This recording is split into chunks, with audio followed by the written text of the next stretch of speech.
ফেনীতে আছেন সহকর্মী আবু তাহের ভূঁইয়া। সেখানে শহীদ মিনার থেকে তিনি আমাদের সাথে যুক্ত হচ্ছেন। আবু তাহের, জানাবেন সেখানে শ্রদ্ধা নিবেদনের জন্য মানুষের ঢল, সেই সাথে শহীদ মিনারে বিভিন্ন শ্রেণী পেশার মানুষ যে আসছে, সেটি চিত্র কেমন দেখছেন? আজ মহান বিজয় দিবস। আজকে এই দিনে 1971 সালে আমাদের দেশ স্বাধীন হয়েছিল। বিশ্বে পেয়েছিলাম আমরা একটা মানচিত্র। সেই পাক হানাদারবাদীকে পরাজিত করে আমরা 30 লক্ষ শহীদের রক্তের বিনিময়ে এবং 2 লক্ষ মামুনের সম্মানের বিনিময়ে আমাদের যোদ্ধারা এই দেশকে স্বাধীন করেছিল। আজ এই মহান মুহূর্তকে, মহান বিজয় দিবসকে জাতি বিনম্র শ্রদ্ধা স্মরণ করছে। ফেনীতে সকাল 6:30টায় মুক্তিযুদ্ধের স্মৃতিস্তম্ভ ফেনীতেই 31 বার তোপধ্বনির মাধ্যমে মুক্তিযুদ্ধের বিনম্র শ্রদ্ধাঞ্জলি শুরু হয়।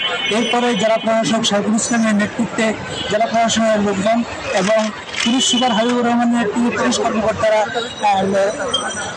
মুক্তিযুদ্ধের স্মৃতিস্তম্ভে শ্রদ্ধা নিবেদন করেন। পরপর রাজনীতির নেতা, মুক্তিযোদ্ধা সংসদ, রাজনৈতিক ব্যক্তিত্ব, সংগঠন সমূহ, স্বেচ্ছাসেবী সংগঠন সহ বিভিন্ন সংগঠন মুক্তিযুদ্ধের স্মৃতিস্তম্ভে শ্রদ্ধা নিবেদন বা বিভিন্ন শ্রদ্ধা জানায় থাকে।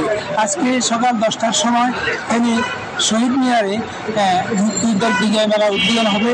দিনের কর্মসূচির মধ্যে রয়েছে 11টার সময় জেলা শিল্পকলা একাডেমিতে মুক্তিযুদ্ধ এবং শহীদ পরিবারের সন্তানদের সদস্যদের সম্বর্ধনা জানাবে জেলা প্রশাসন।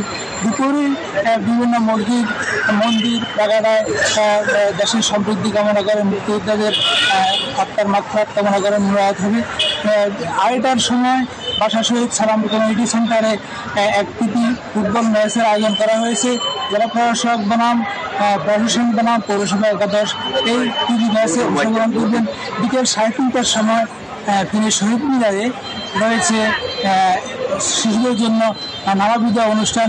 এইভাবে দিনের কর্মসূচিগুলো শোক বিনিষ্ট করা হয়েছে। আজকের মহান বিজয় দিবসকে ফেনীবাসী অত্যন্ত বিনম্র শ্রদ্ধায় পালন করবে। এই ছিল ফেনী থেকে মুক্তিযুদ্ধের বিজয়। আবু তাহের, আপনাকে ধন্যবাদ আমাদের সাথে যুক্ত হওয়ার জন্য। Double million offer, Walton fridge কিনে পেতে পারেন 20 লক্ষ টাকা, রয়েছে কোটি কোটি টাকার নিশ্চিত উপহার।